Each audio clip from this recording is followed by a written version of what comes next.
ছোটবেলা থেকেই না আমি এক বিরল রোগে আক্রান্ত।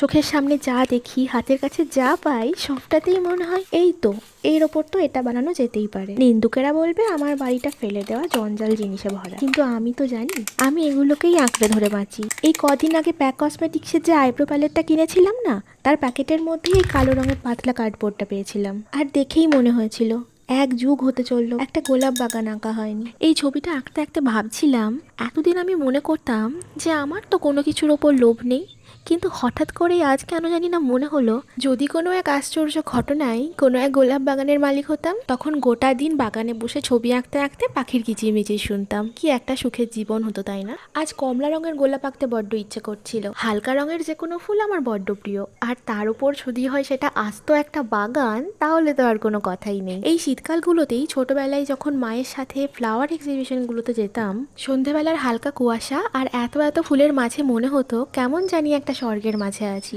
একটা অব্যক্ত ভালো লাগা কাজ করতো, আর সেই মানুষগুলোকে দেখতে বড্ড ইচ্ছে করতো যারা এত যত্নে সন্তান স্নেহে ফুলের গাছগুলোকে বড় করেছে। ভালো থাকুক তারা, যারা ফুল, গান আর পশু পাখি ভালোবাসে।